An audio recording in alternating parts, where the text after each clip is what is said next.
E aí, suave? Feliz 2019! Olha só, o vídeo que você vai ver agora é uma releitura do vídeo dos Koans de alguns dias atrás. É que o YouTube acabou cortando a divulgação e recomendação desse vídeo por causa de um deslize de 10 segundos de um uso de imagem.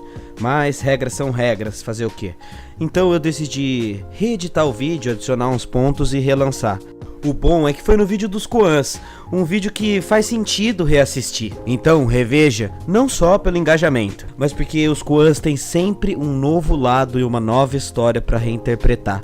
E se você chegar nessa nova conclusão, me conta nos comentários, beleza? Agora, o vídeo.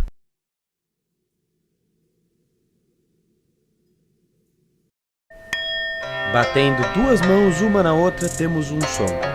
Qual é o som de uma única mão?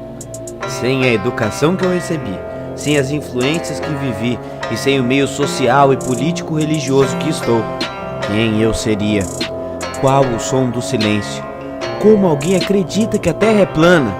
Ou como foi que chegamos nessa loucura de país que estamos? Perguntas impossíveis de responder? Então, como explicar esse ano? Como tentar entender o que não é da esfera da compreensão? A racionalidade basta para compreender o todo? E por que a mente faz tanto barulho para responder e pensar todas essas questões? Porque essas formas de pergunta são os Koans. Já ouviu falar neles? E aí, suave?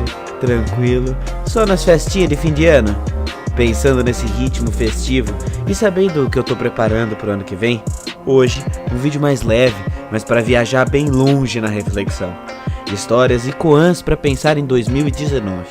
Cada um desses Koans ou histórias foram de alguma maneira importantes pro meu ano e por isso eu decidi juntar todos em um só e compartilhar com vocês antes do vira-tempo que vai nos devolver algumas décadas.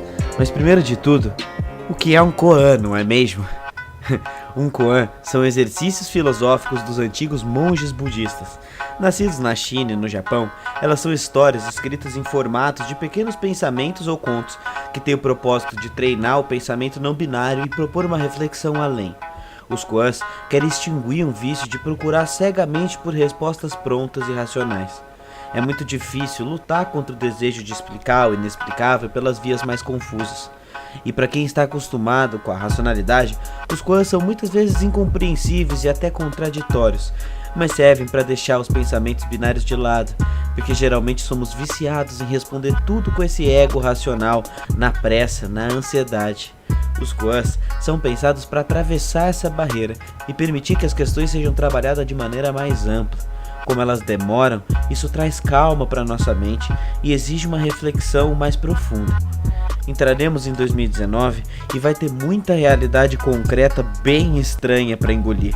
Então por que não terminar o ano refletindo com o lúdico? Às vezes, no Koan, por causa desse poder lúdico, escondem-se muitos aspectos únicos. O Koan não tem uma só interpretação, ela é muito pessoal e se você encontrar após a reflexão e quiser contar nos comentários, eu vou ficar muito feliz. Mas dito isso, vamos logo às histórias. Nossa primeira história não é japonesa nem chinesa, mas africana. Vem do Zaire e é do pássaro Kansisi, um pássaro branco de asas negras que faz o ninho ao redor das aldeias. Por isso, ele é testemunha da vida cotidiana dos seres e passa o dia pensando e refletindo sobre eles. Um dia, o seu amigo Monconia, um pássaro que frequentava pouco aquelas bandas, veio colocar-lhe uma questão que lhe incomodava. Os humanos se dizem inteligentes e racionais. Então, por que nunca estão de acordo? Não há ninguém que cometa tanta besteira quanto eles. Por que humanos adoram fazer guerra? Os motivos são muitos, respondeu Kansisi. Anda comigo que eu mostro um exemplo concreto. Os dois voaram juntos até uma aldeia vizinha. Monconia pousou numa folha de bananeira, de onde podia observar tudo o que acontecia. Era meio-dia e o sol queimava. A aldeia estava deserta e parecia adormecida. Só uma criança pequena brincava no meio do pó, junto de alguns potes de barro ainda frescos. Kansisi pousou num desses potes. A criança, vendo o pássaro, correu para espantar com um pau. O pássaro voou para mais longe e a criança acabou batendo no pote, que rolou no chão e se espatifou em pedaços. Ao ouvir o barulho, a dona dos potes saiu de sua casa e deu 2 violentas pauladas na criança. Ouvindo a criança chorar, a mãe agarrou um ramo de árvore que tinha na sua mão e deu com ele na mulher, que gritou por socorro. O marido dela saiu de casa com uma faca e a mãe da criança fugiu chamando pelo marido. Ouvindo essa barulheira toda, mais homens e mulheres saíram de casa gritando e brandindo bastões, facas, arcos e flechas. Voavam insultos e ameaças de todos os lados. Pessoas com venenos queriam cada vez mais sangue. 10 minutos mais tarde, a aldeia já estava em pé de guerra. O clã da dona dos potes contra o clã da outra mulher. Ninguém fazia ideia do motivo verdadeiro da história e nem queria saber as consequências do conflito. A briga durou tanto tempo que foi o suficiente para provocar danos irreparáveis à vila. A tribo até hoje vive consequências disso, e é comum que guerreiros apareçam tentando vencer a guerra do que hoje é chamado de Vila dos Potes. Kansis, regressando para junto de seu amigo, depois de instituir a guerra entre os homens, diz: "Viu? É assim que nasce a guerra entre os homens. A certeza pela racionalidade deles é tão inflamável que basta uma só faísca que as guerras se iniciam. E os pássaros que iniciam a guerra sempre as observarão apenas. São os tolos que participam dela até o fim sem medir as consequências. É preciso ser usada com sabedoria, mas a ira em ação tem como objetivo central chamar a atenção e depois os pássaros devem voltar para o seu voo." Nesta mesma vila, porque a Guerra dos Pássaros havia começado, um homem foi ferido por uma flecha envenenada. Sua família e amigos queriam lhe dar um médico, mas o paciente recusou, dizendo que antes queria saber o nome do homem que o feriu, a casta a qual ele pertencia e o seu lugar de origem. Ele queria saber se aquele homem era alto, forte, careca, tinha uma pele clara ou escura, e também queria saber que tipo de arco ele havia atirado, ou se o arco era feito de bambu, cânhamo ou seda. Mesmo sabendo que ele era feito de cânhamo e seda. Antes de tudo, o homem estava com raiva e queria saber se a pluma da flecha veio de um falcão, de um abutre, de um pavão. E foi discutindo com a sua família qual era a origem de tudo isso. Ele morreu sem saber nenhuma resposta.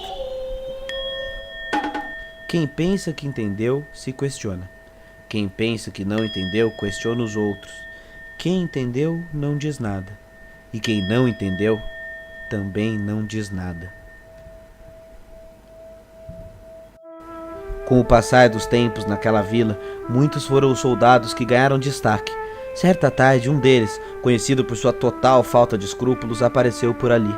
Ele ficou famoso por utilizar a técnica da provocação. Ele esperava que com isso seu adversário fizesse os primeiros movimentos, e dotado de uma maledicência privilegiada, ele contra-atacava com velocidade fulminante. Sabendo de um pequeno samurai que por ali vivia, o velho guerreiro desafiou para chamar a atenção de toda a vila. Ele jurava que jamais havia perdido uma luta, e todos passaram a ficar ansiosos, e assim o jovem aceitou o desafio. Foram todos para a praça da cidade, e o velho começou a insultar o jovem guerreiro. Chutou algumas pedras em sua direção, cuspiu em seu rosto, gritou todos os insultos conhecidos, ofendeu inclusive sua honra e os seus ancestrais. Durante horas, ele fazia de tudo para provocá-lo, usava de todos os seus anos de conhecimento, mas o jovem permanecia impassível. No final da tarde, já se sentindo exausto e humilhado, o velho guerreiro não se deu por vencido. Saiu xingando mais um pouco, cantou vitória e se retirou. Desapontado pelo fato do jovem aceitar os insultos e provocações, muitos se perguntavam: para que suportar tanta indignidade? Por que você não usa sua espada, mesmo sabendo que podia perder a luta, ao invés de mostrar-se covarde diante de todos que estão vendo? O jovem, no entanto, responde com uma pergunta: se eu oferecer a você um presente ruim, um rato morto e infestado de peste, você o aceita? Claro que não, responderam todos. E se você não aceita o presente, quem é que vai embora com ele? Foi assim, Govinda, que o jovem monge venceu o velho ancião. Enquanto relatava isso ao amigo Ananda, um outro jovem monge, os dois caminhavam na floresta da Vila dos Potes, refletindo sobre experiências e a necessidade de permanecer ou não com elas, viver ou não da raiva. Em algum momento, pergunta Ananda: concorda que para aprender qualquer coisa você precisa passar pela experiência daquilo? Certo, responde Govinda. Portanto, para aprender sobre a paciência ou paz mental, precisaríamos sentir o ódio para conhecer esses sentimentos, correto? Correto. Portanto, Govinda, agradeça ao nosso inimigo, porque ele é o único que já fez esse papel por nós. Ao invés de nós termos que sentir a raiva, ele já sente pela gente e ainda dá a oportunidade de trabalharmos a paciência. Então, ao invés de sentir raiva da pessoa para combatê-la, haja com a ira necessária, mas sinta alegria ao combatê-la. Esta pessoa é um lixo e me dá a oportunidade de tomar contato com coisas que eu nunca tomaria para me melhorar. Obrigado, pessoa. Agora eu vou praticar. Isso muda tudo, Govinda, disse Ananda. Claro que isso não vale para situações de abuso ou de situações particulares de violência. Não é isso. Mas se alguém te perturbar e você sentir raiva em situações externas, você duplicou o problema. Antes, era só resolver a perturbação do outro. Agora você também precisa resolver a sua própria raiva. E debatiam os dois jovens meditadores, Ananda e Govinda, a tarde toda sobre essas experiências. Eles eram muito amigos e sempre cumpriam seus afazeres em conjunto, até que se viram diante de um dilema na floresta. É fato que os monges não podem se aproximar de mulheres, nem ao menos tocar nelas. No entanto, os dois monges encontraram na floresta uma mulher que estava presa no pântano e areia movediça. Govinda logo disse: não podemos ajudá-la. Fizemos voto de que não poderíamos tocar em mulher alguma. O outro monge replicou: também fizemos votos de ajudar todas as pessoas e criaturas do mundo sem haver distinção.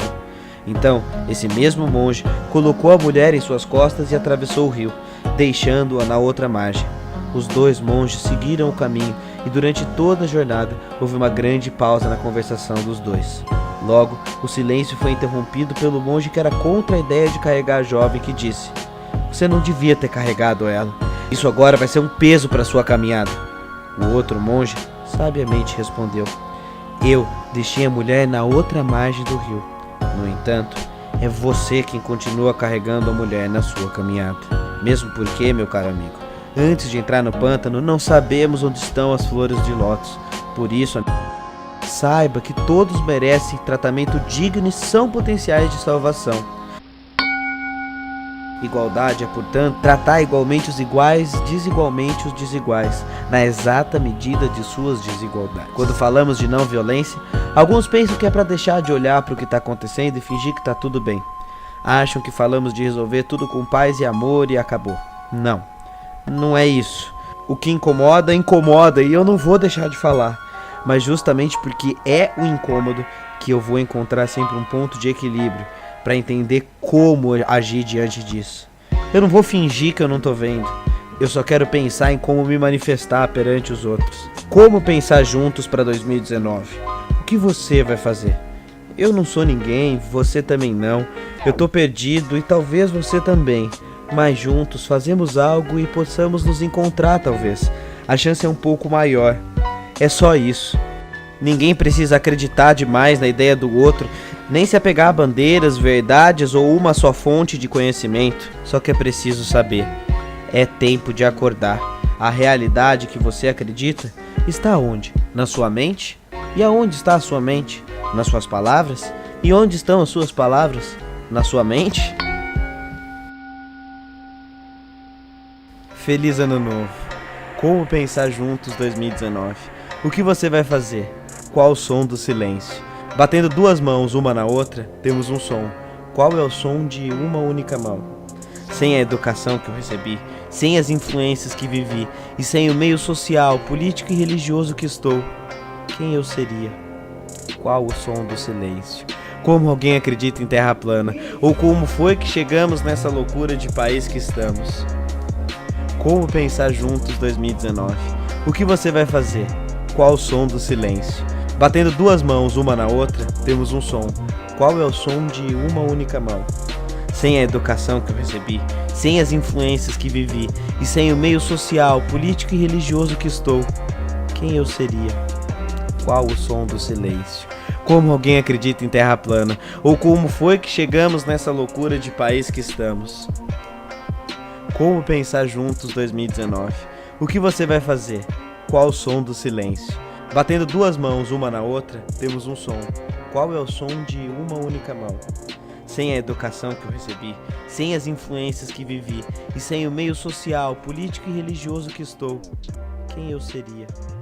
Qual o som do silêncio? Como alguém acredita em terra plana? Ou como foi que chegamos nessa loucura de país que...